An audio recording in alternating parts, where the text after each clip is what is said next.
안녕하세요. 오늘도 사연살롱을 찾아주셔서 감사합니다. 결혼 11년차 여성입니다. 안에서 새는 바가지 밖에서도 샌다고 하죠. 저희 시댁의 문제거리인 시동생은 집에서만 사고를 치는 게 아니었어요. 밖에서도 마찬가지로 엉망진창이었거든요. 이런 시동생이 결혼을 한다고 해서 기쁨 반 걱정 반이었어요. 눈앞에서 문제거리가 사라지는 건 좋았지만 결혼한 후에는 또 어떤 사고를 칠지 내심 걱정이 됐거든요. 그런데 아니나 다를까 결혼식도 올리기 전에 사고를 쳤지 뭡니까. 정말이지 내 친동생이었다면 두들겨 패서라도 버릇을 고쳐놨을 거예요. 집안 망신 그만 시키게 말이죠. 사람은 고쳐 쓰는 게 아니라고 하더니 어떻게 된 게 30이 넘어서도 그 모양인지 모르겠습니다. 형수가 돼서는 시동생 허물을 공개적으로 드러내는 게 그리 유쾌한 일은 아니지만 이 채널에서 사연을 듣는 여성분들이 앞으로 이런 남자는 절대 만나지 말라는 의미로 예방차 사연을 보냅니다. 남편과 제가 처음 만난 건 초등학생 때였지만 서로 대화를 나눠본 건 고등학교 1학년 때가 처음이었어요. 우리는 같은 동네에서 나고 자라서 초등학교, 중학교를 같이 나왔고 비록 고등학교는 달랐지만 같은 학원에서 다시 만나게 되었거든요. 남편은 전형적인 범생이 타입의 학생이었어요. 공부도 잘하고 책임감이 강해서 선생님들이 무척 예뻐하는 스타일이었죠. 저는 교실에 있어도 있는지 없는지 티도 안 나는 평범한 여학생이었고요. 특히나 남편은 제가 봐도 정말 잘생겼어요. 학창시절에는 어지간한 아이돌 멤버보다 더 눈에 띄는 외모였거든요. 그러니 여학생들이 얼마나 좋아했겠어요? 쉬는 시간이 되면 남편네 반 앞에는 여학생들이 늘 몰려 있었어요. 어떻게 남편이랑 눈이라도 한번 마주칠까 해서 할 일도 없이 교실 앞에서 서성대고 있었던 거죠. 당시에 저도 남편한테 관심이 있긴 했지만 그 많은 여학생들을 물리치고 남편을 차지할 자신이 없어서 늘 마음속으로만 남편을 바라보고 있었어요. 저는 얼굴이 예쁜 것도 아니고 공부를 잘하는 것도 아닌데다 그렇다고 체육이나 예능 계통에 소질이 있는 것도 아니어서 앞에 나선다 해도 눈에 띄지 않을 게 뻔했거든요. 그래서 지레 포기했던 거였죠. 그랬기 때문에 고등학생이 되어서 남편을 학원에서 다시 보게 됐을 때 얼마나 기뻤는지 몰라요. 고등학교에 진학하면서 학교가 달라졌기 때문에 그동안 남편과는 마주칠 일이 없었거든요. 그런데 이제는 매일같이 남편을 볼 수 있게 됐으니 완전 땡 잡은 기분이었죠. 덕분에 학원 수업을 단 한 번도 빼먹은 적이 없어요. 학교 수업보다 학원 수업을 더 열심히 들었던 것 같네요. 하지만 좋은 것만 있었던 건 아니에요.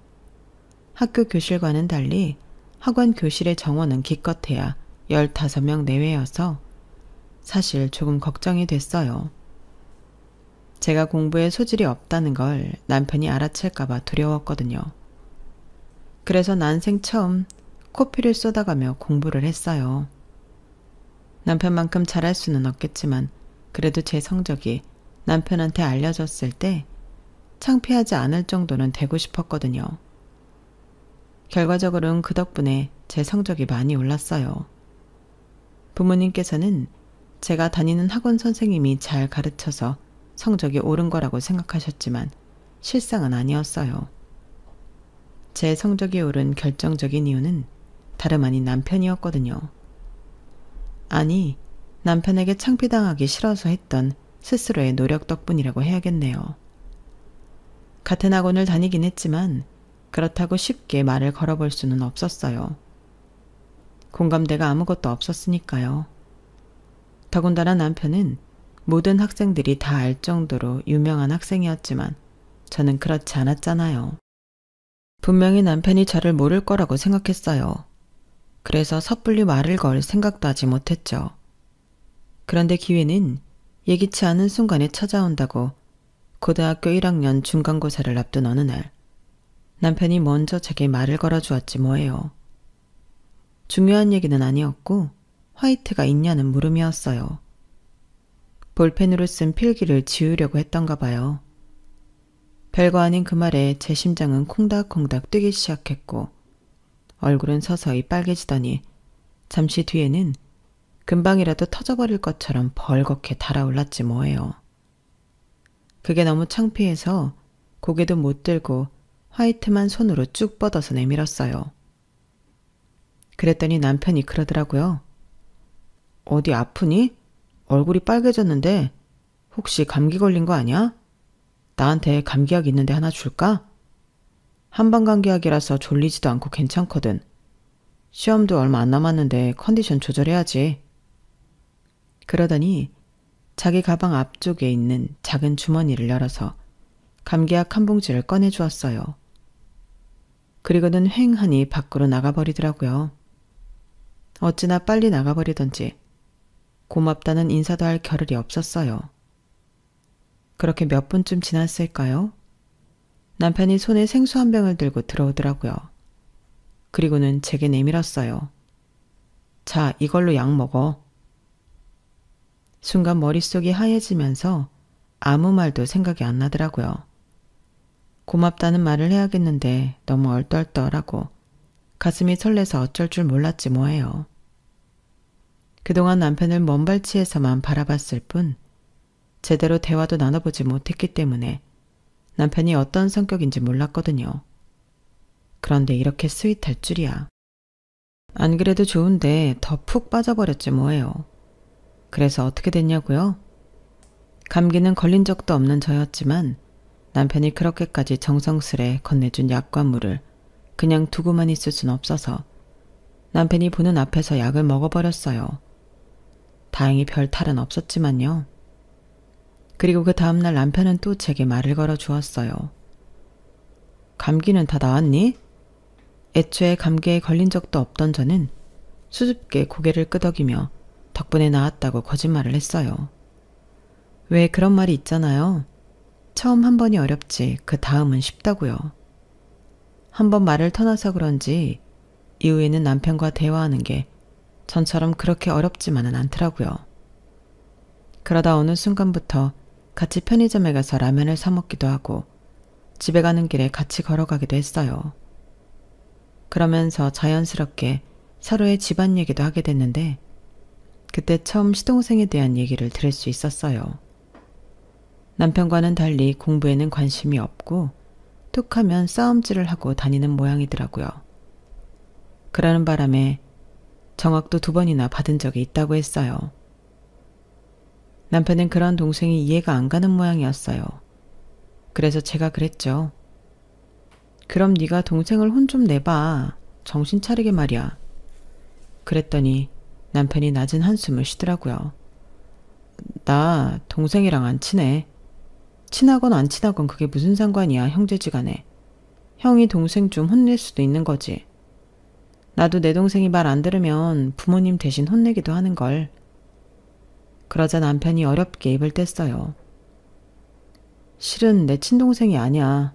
우리 부모님 재혼하셨거든. 얘기를 들어보니 남편네 집은 재혼 가정이더라고요. 남편은 아버님이 데리고 왔고 동생은 새엄마가 데려온 자식이었어요. 2분이 재혼을 하시면서 형제가 된 거지 뭐. 아무래도 친동생이 아니다 보니까 내가 한마디 하는 게 좀 어렵더라고. 말을 해도 듣지도 않고. 그때 처음 남편의 가정사를 알게 되었어요. 그리고 또 한 가지 몰랐던 사실도 알게 되었어요. 난 어릴 때부터 항상 부모님이 싸우는 모습만 보고 자랐어. 원인은 바로 나였지. 엄마는 나 때문에 인생을 망쳤다고 하셨거든. 나를 낳느라 유학도 포기하고 아빠랑 결혼해야 했다고 말이야. 그러다 내가 초등학교에 들어갈 무렵에 부모님이 이혼하셨어. 그때부터 아빠랑 둘이 살았고 집안 살림을 돌봐주시는 도우미 아주머니가 있긴 했지만 엄마의 빈자리를 대신할 수는 없었어. 나를 돌봐줄 사람은 없었으니까. 그 무렵이었을 거야, 너희 가족을 본 게. 사거리 근처에서 너희 부모님이 치킨집을 하셨었잖아. 내가 다니던 학원이 그 건물 3층에 있어서 자주 가게 앞을 지나곤 했는데 그때마다 너랑 너희 부모님이 보이더라고. 누가 봐도 단란한 가정 같았어. 내가 꿈꾸던 행복한 가정 말이야. 그래서 너희 부모님 치킨집을 지날 때마다 눈길이 갔어. 부러웠거든. 그러다 고등학생이 되고 학원에서 너를 다시 만나게 됐을 때 얼마나 반가웠나 몰라. 괜히 말 한마디 걸어보고 싶어서 며칠을 준비했다니까? 솔직히 저는 남편이 저를 모르고 있었다고 생각했어요. 우리가 비록 초중학교 동창이긴 해도 같은 반이 된 적도 없고 얘기를 나눠본 적도 없었으니까요.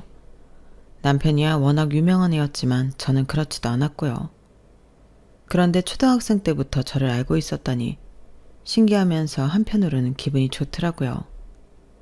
남편은 치킨집을 하던 시절에 저희 가정이 화목해 보여서 부러웠다고 했지만 사실 그 당시 저희 집은 그리 좋은 상황이 아니었어요.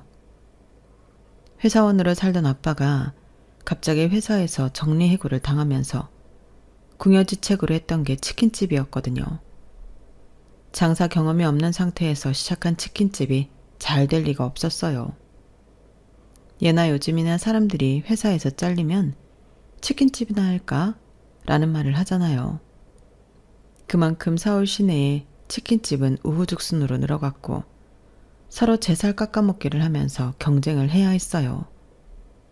그건 저희 집도 마찬가지였죠.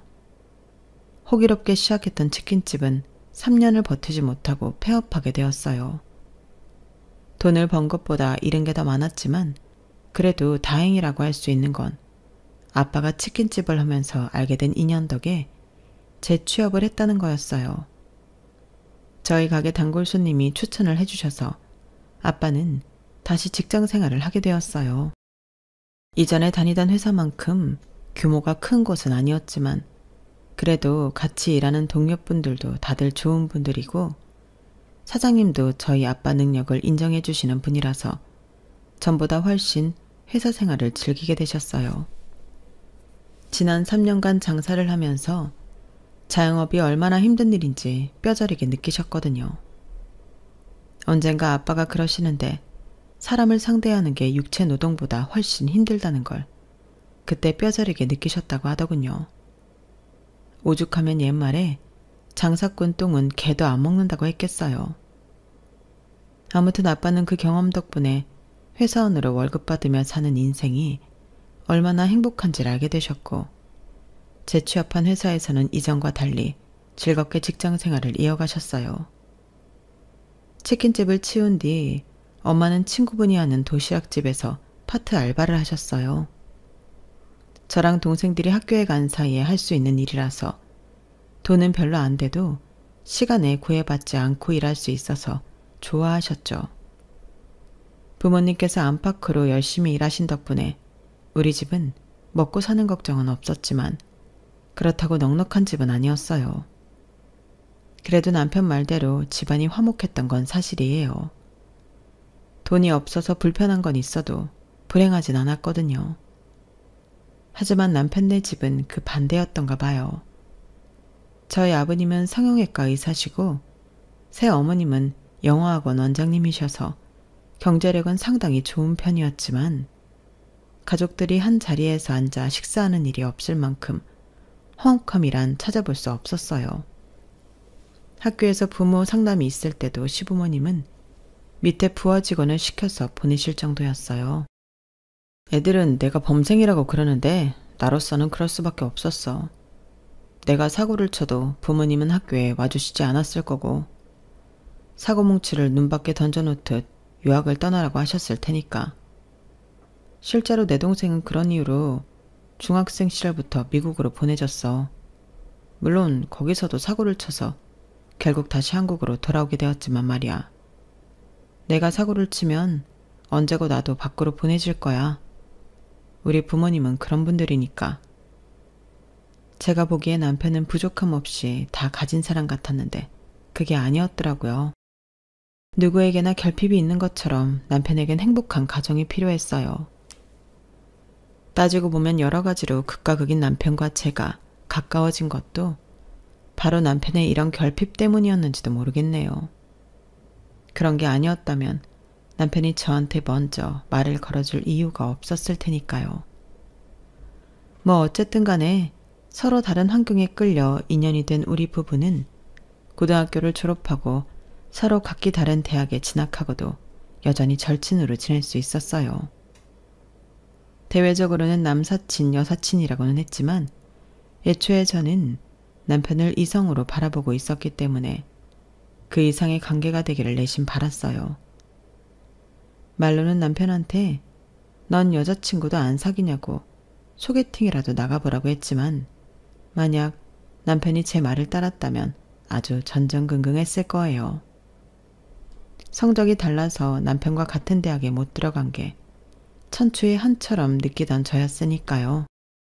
어떻게든 남편 곁에 붙어 있으려고 나름 발악을 했고 그러면서도 남편한테는 그런 마음을 들키지 않으려고 노력했어요. 그런데 제 딴엔 제 마음을 잘 감추고 있다고 생각했었는데 그게 남편 눈에는 다 보였던가 봐요. 남편이 군생활을 하던 무렵 제가 수시로 면회를 가곤 했었는데 그때 그런 말을 한 적이 있었어요. 한상준, 넌 면회 와줄 여자친구도 하나 없냐? 어떻게 된 게 나 말고는 면회 오는 사람이 없냐? 너 있는데 다른 사람이 뭐가 필요해? 그리고 다른 여자가 면회 오면 너 속상해할 거잖아. 남편의 대답에 전곡을 찔린 저는 아무 말도 못하고 굳어버렸어요. 너 나 좋아하잖아. 그래서 내 옆에 있는 거고. 야, 내가 언제 널 좋아한다고 그러냐? 난 그냥 그 나이 되도록 여자친구 하나 못 사귀는 네가 불쌍해서 같이 놀아주는 거라고. 고마운 줄이나 알아. 말은 그렇게 했지만 이미 남편이 내 속을 꿰뚫어보고 있다는 걸 알고 있었어요. 그래서 그 후로 한 달이나 면회를 안 갔더니 휴가 나온 남편이 직접 저를 찾아왔더라고요. 제가 다니는 학교로요. 군복 차림으로 강의실까지 찾아온 남편은 다짜고짜 제 손에 반지를 끼워주었어요. 제대하고 멋지게 프로포즈하려고 했는데 조바심이 나서 안 되겠더라고. 그래서 일단 이거라도 걸어놔야겠어. 일종의 족쇄처럼. 치, 웃기고 있네. 군발이 주제에 어디서 잘난 척이야. 말은 그렇게 했지만 속으로는 날아갈 것처럼 기뻤어요. 아주 어릴 때부터 멀리서 바라보며 속으로 사랑을 키워왔으니 왜 아니겠어요? 지금은 볼품없는 실반지지만 제대하면 아르바이트해서 좋은 반지로 바꿔줄게. 그래도 다혜 네가 오해할까봐 하는 말인데 너만 나 좋아했던 거 아니야. 나도 오래전부터 널 좋아했으니까. 그러니까 나 제대할 때까지 남자 근처에도 가지 마. 탈영병 발생하는 일 만들지 말고 내가 신겨준 고무신 신고 기다려달라고. 알았지? 약식 프로포즈 이후 4년 뒤 우리가 결혼을 하게 됐을 때 중학교 동창들은 꽤나 놀랐어요. 남편의 짝이 제가 됐다는 게 많은 여자 동창들한테는 충격적일 수밖에 없었을 거예요. 남편은 의사 집안 출신에 본인은 명문대 공대 다니고 있고 훤칠한 키에 인물까지 좋으니 누군들 탐내지 않고 배기겠어요. 한마디로 그 시절 우리가 좋아했던 남학생을 존재감 1도 없던 여학생이 가로챘으니 충격 그 자체일 수밖에 없었어요. 그래서였을까요? 청첩장을 돌린 수보다 배나 많은 동창들이 결혼식에 와주었더라고요. 축하하는 의미는 아니었고 도대체 제가 어떤 능력으로 남편을 사로잡았는지 보자는 생각이었던 것 같아요. 하지만 아무리 눈을 씻고 봐도 동창들 눈에는 제 장점이 보이지 않았나 봐요. 신부 대기실까지 와서 저 들으라는 식으로 쑥덕거리더라고요. 혹시 혼전 임신 아닐까? 애를 빌미로 상준이 발목 잡은 거 아니야? 그렇지 않고선 어떻게 다혜 같은 애가 상준이랑 결혼을 해? 보니까 그동안 상준이 옆에서 끈질기게 붙어 있었던 모양이더라고. 여우 같은 게 옆에서 가스라이팅이라도 한 거 아닐까? 애초에 축하는 바라지도 않았지만 그래도 남의 집 잔치에 와서 이런 식으로 초를 치는 건 참기 힘들더라고요. 그래서 한마디 하려는데 저보다 남편이 먼저 반응을 하더라고요. 누가 그런 소리를 해? 우리 다혜가 혼전 임신했다고. 내가 허니문 베이비 만들려고 허벅지 찔러가며 지금껏 참아왔는데 임신이라니. 아, 그리고 여우같이 가스라이팅한 건 다혜가 아니라 나야. 내가 초등학생 때부터 우리 다혜를 많이 좋아했거든. 혹시라도 딴 놈이 채갈까봐 도망 못 가게 옆에 잡아놓느라 얼마나 힘들었는데 그딴 개소리냐고. 초대도 안 한 잔치에 불청객으로 왔으면 조용히 밥이나 먹고 가라. 허튼 소리하다 피 보지 말고. 지금껏 남편을 봐오면서 이렇게 화를 내는 모습은 처음이었어요. 욕설한번 안 하는 범생인 줄 알았는데 화가 나니 입도 많이 걸어지는 게 남편의 새로운 모습을 보는 것 같았어요. 그런데 그게 싫지만은 않더라고요. 그날 남편의 살벌한 경고 덕분에 동창들 사이에선 저에 대한 시샘의 말들은 쏙 들어가고 말았거든요. 그날 그 일을 제외하고는 별탈 없이 결혼식이 진행됐어요. 다만 시동생이 결혼식에 참석하지 않았다는 게 조금 마음에 걸리긴 했지만요. 결혼식 전날 새 어머님께서 시동생의 불참에 대해 미리 언지를 주셨기 때문에 놀라지는 않았지만 그래도 서운한 마음은 어쩔 수 없더라고요. 동생 말이야. 아무리 피가 안 섞인 형제라지만 그래도 형 결혼식에 참석은 해야 하는 거 아니야? 학업 때문에 해외에 있다지만 그렇다고 결혼식에 못 올 정도는 아니잖아. 오지나 아프리카에 있는 것도 아니고. 그러자 남편이 난감한 표정으로 말했어요. 오지나 아프리카는 아니지만 못 올 상황이긴 해. 마음대로 나올 수 없는 곳에 있거든. 그게 어딘데? 남편은 더 이상 말을 하지 않았어요. 마음대로 나올 수 없는 곳이라. 머릿속에선 그 말이 계속 맴돌았지만 그렇다고 남편한테 캐묻진 않았어요. 말해줄 수 있는 얘기라면 제가 남편이 먼저 얘기를 해줬을 테니까요. 그래서 대충 짐작만 할 뿐 조용히 지나갔어요. 제가 시동생을 처음 본 건 결혼식을 하고 반년쯤 지난 뒤였어요. 악면 높았던 시동생은 정작 만나보니 그저 평범한 사람이더라고요. 인상도 곱상하고 말투도 행동도 뭐 하나 튀지 않을 정도로 평범했어요. 그래서 더 이상하더라고요. 이런 사람이 학폭에 사기, 폭력 전과까지 있다는 게 믿어지지 않을 정도였거든요. 시부모님은 시동생을 투명인간 취급을 하셨어요. 남편도 동생과는 말도 섞지 않았고요. 그래서 그런지 시동생은 자기 말에 상대를 해주는 저한테만 말을 걸더라고요. 형수님, 이번 주말에 시간 되세요? 내가 누굴 좀 만나러 지방에 내려가야 하는데 아시다시피 차가 없어서요. 저 좀 태워주시면 안 돼요? 그러자 남편이 버럭 소리를 쳤어요. 한정연, 네 일은 네가 알아서 해. 기차를 타든 버스를 타든 알아서 가라고. 남편의 과민 반응에 제가 더 놀랐어요. 그런데 당사자인 시동생은 늘 있는 일인 것처럼 심드렁 하더라고요. 시댁에서 나와 집에 가는 길에 남편한테 물었어요. 자기야, 아까 도련님한테 너무 심했던 거 아니야? 그리 무리한 부탁도 아닌데 좋게 말할 수도 있었잖아. 그러자 남편이 한숨을 쉬며 그러더라고요. 앞으로도 그 자식이 뭘 부탁하든 거절해. 한번 들어주면 끝없이 달라붙을 테니까. 그래도 동생인데 너무한 거 아니야? 아버님도 그렇고 어머님도 당신도 다들 상대를 안 해주니까 나한테 부탁한 거잖아. 다른 사람들은 몰라도 가족들은 그러면 안 되잖아. 그러지 말고 주말에 나랑 같이 도련님 태워주자. 남편은 몇 번이나 거절을 했지만 결국 제 뜻을 따라주었어요. 그 주 주말 시동생을 태우고 고속도로를 달리는데 시동생이 코인이며 주식 얘기를 쉴 새 없이 떠들어댔어요. 저는 관심 없는 분야라서 알지도 못하기 때문에 그저 추임새에 가까운 대꾸나 해주었어요. 남편은 당연히 묵묵부답이었고요.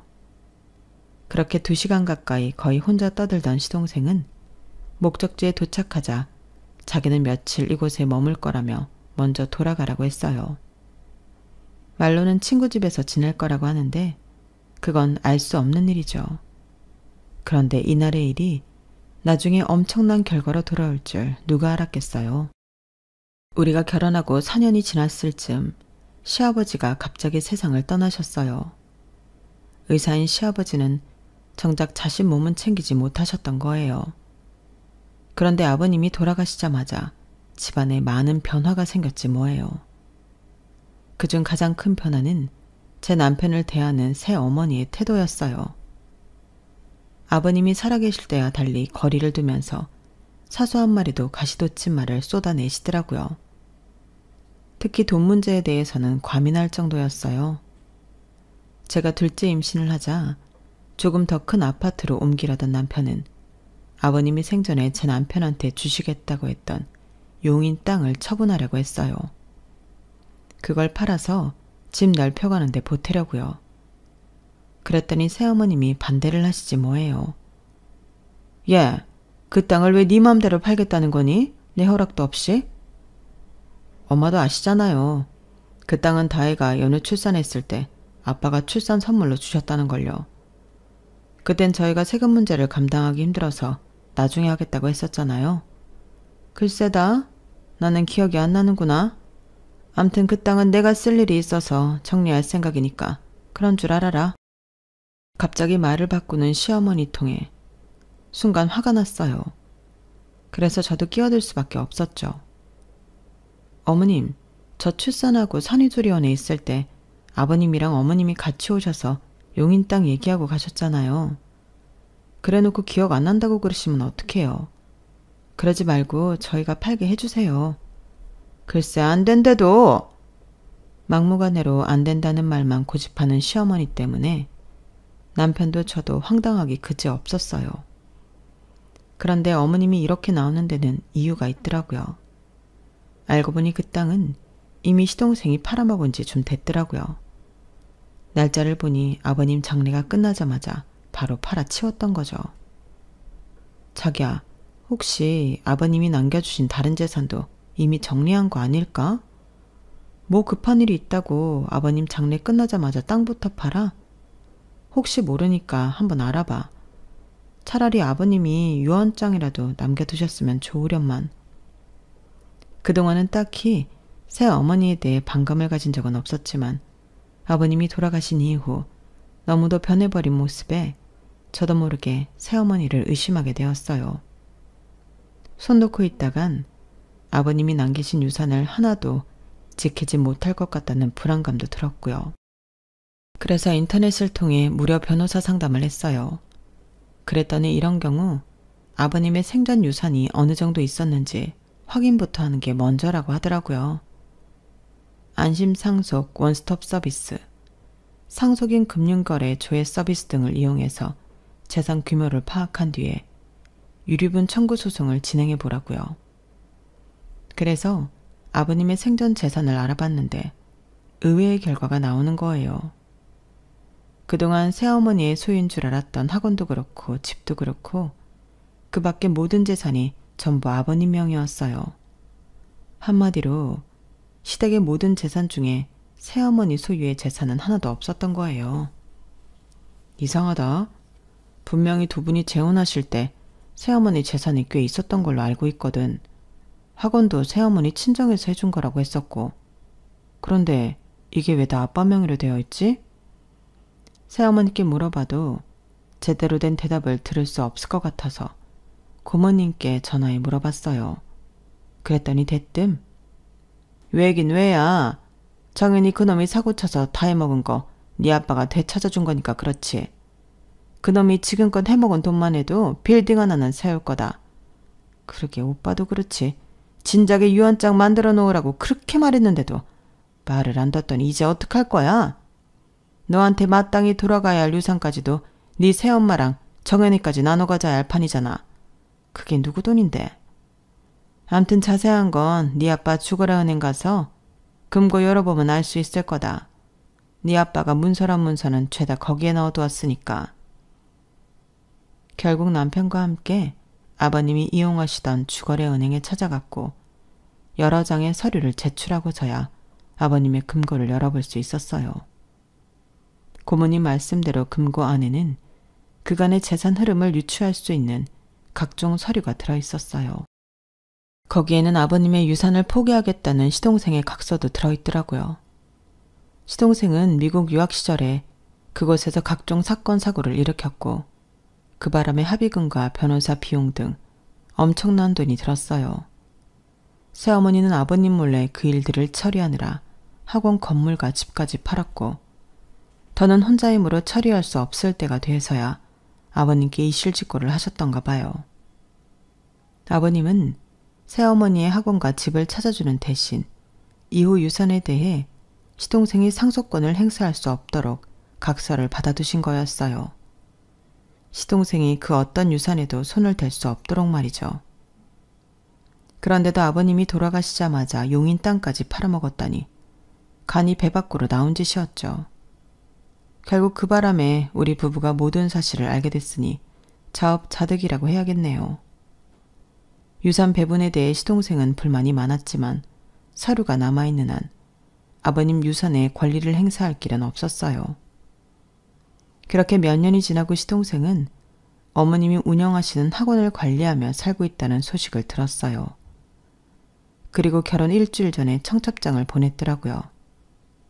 아버님 유산 문제를 처리하면서 이미 사이가 벌어진 탓에 시댁과 소원해진 우리 부부였지만 그래도 시동생 결혼식에는 참석을 했어요.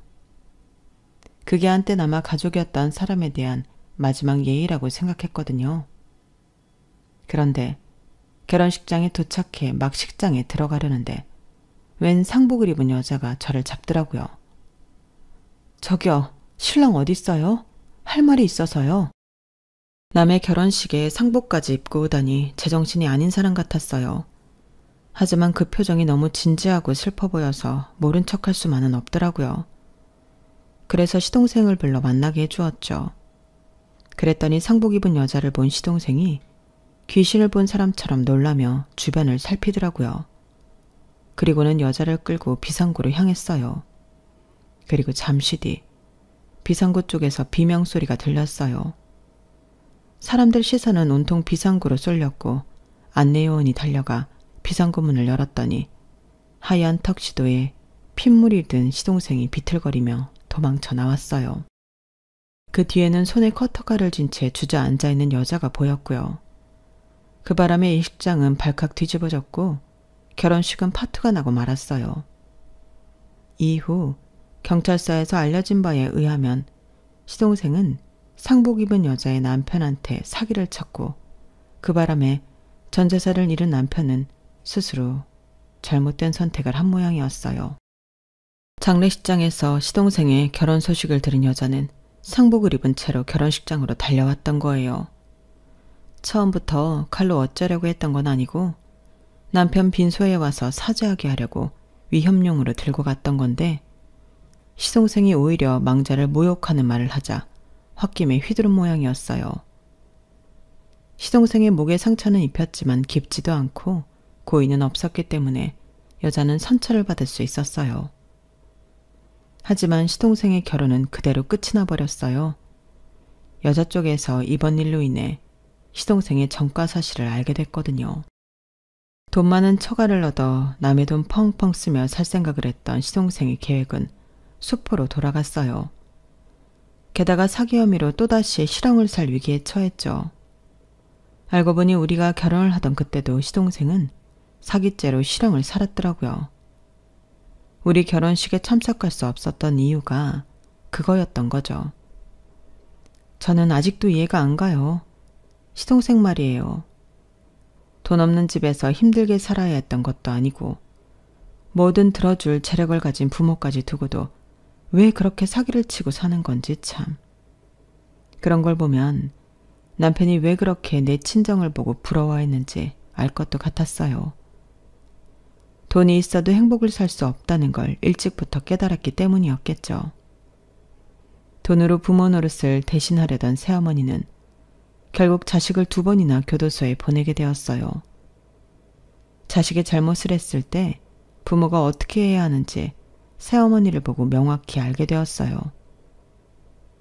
자식의 잘못을 무턱대고 덮어주기보다는 죗값을 치를 수 있게 하는 게 진정으로 자식을 위하는 길이라는 걸 말이죠. 2 아이를 둔 엄마로서 저도 명심하고 살아야 할 것 같습니다. 그래야 내 자식들이 온전한 인간으로 자랄 수 있을 테니까요. 지금까지 제 사연을 들어주셔서 감사합니다. 여러분들의 가족이 화목하고 행복하시기를 바랍니다. 건강하세요. 여러분, 사연 댓글에 응원과 현명한 조언 부탁드려요. 좋아요와 구독은 저에게 큰 힘이 됩니다. 오늘도 좋은 일 가득하세요.